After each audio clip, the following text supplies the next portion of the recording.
नमः सवित्रे जगदेकचक्षुषे जगत्प्रसूतिस्थितिनाशहेतवे त्रयीमयाय त्रिगुणात्मधारिणे विरिञ्चि नारायणशङ्करात्मने। ततो युद्धपरिश्रान्तं समरे चिन्तया स्थितं रावणं चाग्रतो दृष्ट्वा युद्धाय समुपस्थितम् दैवतैश्च समागम्य द्रष्टुमभ्यागतो रणम् उपागम्याब्रवीद्रावमगस्त्यो भगवान् ऋषिः राम राम महाबाहो शृणु गुह्यं सनातनम् येन सर्वा नरीन् वत्स समरे विजयिष्यसि आदित्यहृदयं पुण्यं सर्वशत्रुविनाशनम् जयावहं जपेन्नित्यमक्षय्यं परमं शिवम् सर्वमङ्गलमाङ्गल्यं सर्वपापप्रणाशनम् चिन्ताशोकप्रशमनमायुर्वर्धनमुत्तमम् रश्मिवन्तं समुद्यन्तं देवासुरनमस्कृतम् पूजयस्व विवस्वन्तं भास्करं भुवनेश्वरम् सर्वदेवात्मको ह्येष तेजस्वी रश्मिभावनः एष देवासुरगणान् लोकान् पाति गभस्तिभिः एष ब्रह्मा च विष्णुश्च शिवस्कन्दः प्रजापतिः महेन्द्रो धनदः कालो यमः सोमो ह्यपाम्पतिः पितरो वसवः साध्याः यश्विनौ मरुतो मनुः वायुर्वह्निः प्रजाः प्राणऋतुकर्ता प्रभाकरः आदित्यः सविता सूर्यः खगः पूषा गभस्तिमान् सुवर्णसदृशो भानुर्हिरण्यरेतादिवाकरः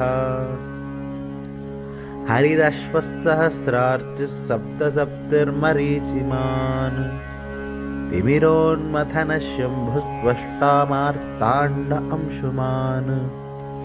हिरण्यगर्भः शिशिरस्तपनो भास्करो रविः अग्निगर्भोदितेः पुत्रः शङ्खः शिशिरनाशनः व्योमनाथस्तमो भेदी ऋग्यजुस्सामपारगः घनवृष्टिरपां मित्रो विन्ध्यवीथीप्लवङ्गमः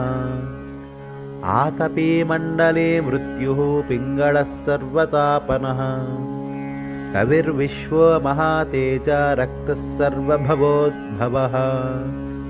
नक्षत्रग्रहताराणामधिपो विश्वभावनः तेजसामपि तेजस्वी द्वादशात्मन्नमोऽस्तु ते नमः पूर्वाय गिरये पश्चिमायाद्रये नमः ज्योतिर्गणानां पतये दिनाधिपतये नमः जयाय जयभद्राय हर्यश्वाय नमो नमः नमो नमः सहस्रांशो आदित्याय नमो नमः नम उग्राय वीराय सारंगाय नमो नमः नमः पद्मप्रबोधाय मार्ताण्डाय नमो नमः ब्रह्मेशानाच्युतेशाय सूर्यायादित्यवर्चसे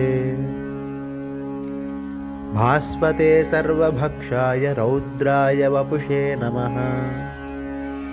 तमोघ्नाय हिमघ्नाय शत्रुघ्नायामितात्मने कृतघ्नघ्नाय देवाय ज्योतिषां पतये नमः तप्तचामीकराभाय वह्नये विश्वकर्मणे नमस्तमो विनिघ्नाय रुचये लोकसाक्षिणे नाशयत्येष वैभूतं तदेव सृजति प्रभुः आयत्येष तपत्येष वर्षत्येष गभस्तिभिः एष सुप्तेषु जागर्ति भूतेषु परिनिष्ठितः एष चैवाग्निहोत्रञ्च फलं चैवाग्निहोत्रिणाम् वेदाश्च क्रतवश्चैव क्रतूनां फलमेव च यानि कृत्यानि लोकेषु सर्व एष रविः प्रभुः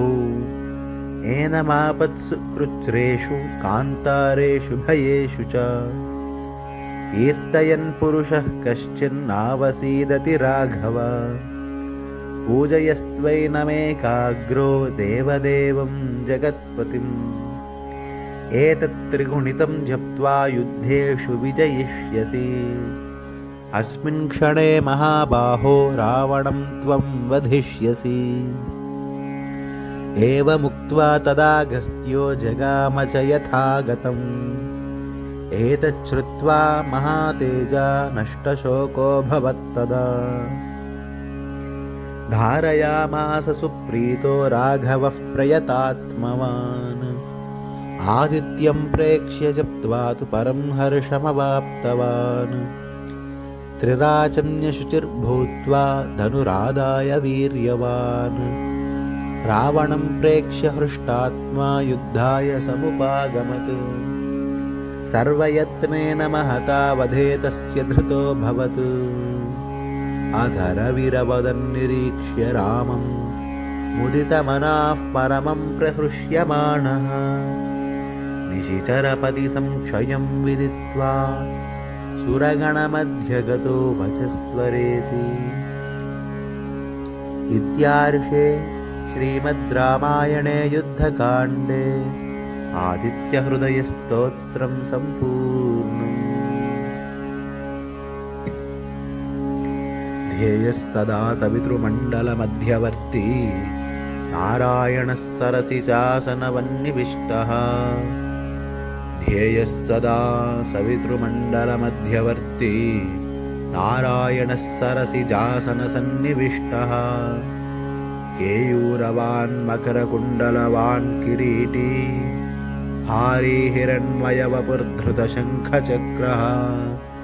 केयूरवान् मकरकुण्डलवान् किरीटी हारी हिरण्मयवपुर्धृतशङ्खचक्रः मित्ररविसूर्यभानु खगभूष हिरण्यगर्भ मरीच्यादित्य सवित्रर्क भास्करेभ्यो नमो नमः।